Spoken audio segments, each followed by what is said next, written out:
মরণ থেকে পালাও তুমি, মরণ তোমায় লইবে ঘিরি, যদিও সুদূর আকাশ পানে লুকাও সেথায় লাগিয়ে সিঁড়ি। এই মহারোগের চিকিৎসক নাই, নাই কোন ঔষধ জগতে, খুঁজিয়া কাতর হইলেও কি হবে, পারিবে না তাকে ফেরাতে। লোকটা আজরাইলের চেহারা দেখে বড় ভয় পেয়ে গেছে। মালাকুল মউত চলে গেছেন। বাদশাহ সুলাইমানের দরবারে এবার আর্য করতেছেন, বাদশাহ আমার কেমন যেন হচ্ছে, আপনি আমাকে দূরে কোথাও একটু রেখে আসেন, কারণ আপনার বাতাস তো আপনার কথা শুনে। সেই ৫ম নম্বর জ্ঞানের কথা আল্লাহ পাক ছাড়া কেউ জানেন না।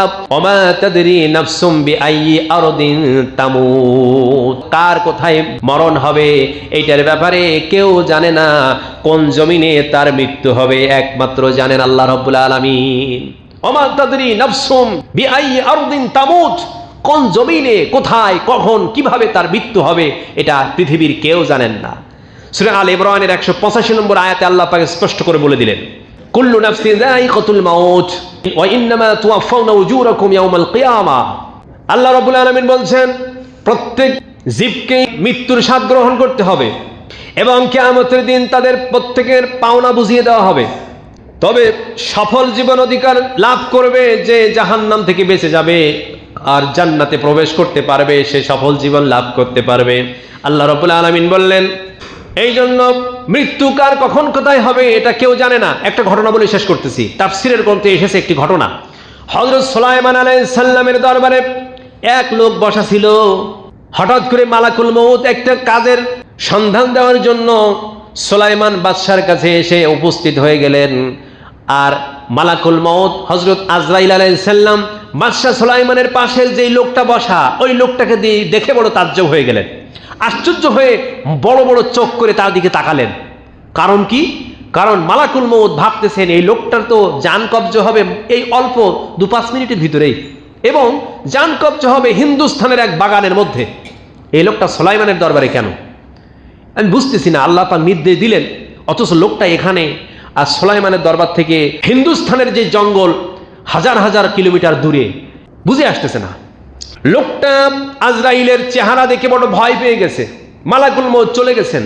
বাদশাহ সুলাইমানের দরবারে এবার আর্য করতেছেন, বাদশাহ আমার কেমন যেন হচ্ছে, আপনি আমাকে দূরে কোথাও একটু রেখে আসেন, কারণ আপনার বাতাস তো আপনার কথা শুনে। আপনি বাতাসকে নির্দেশ দিয়ে দেন। বাতাসের কাছে নির্দেশ দেওয়া হলো। বাদশাহ সুলাইমান নির্দেশ দিয়ে দিলেন, যাও এই লোকটাকে দূরে কোথাও রেখে আসো। এবার বাতাস তাকে উড়িয়ে নিয়ে যে হিন্দুস্তানের একটা জঙ্গলের মধ্যে রেখে আসলো। এবার মালাকুল মউত সময় মতো সেখানে হাজির, কারণ আল্লাহ পাক নির্দেশ দিয়েছেন তুমি যাও অমুক জায়গা অমুকের জান কবজ করতে হবে। মালাকুল মউত সেখানে যে উপস্থিত হয়ে গেল এবং উপস্থিত হওয়ার সাথে সাথেই দেখতে পেল সেই লোকটা হাজির।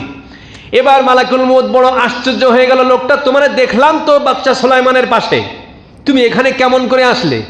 তখন লোকটা বলল যে এই মালাকুল মউতের হাত থেকে বাঁচার জন্য এখানে আসলাম, আর এখনই দেখছি সেই মালাকুল মউত আমার কাছে হাজির।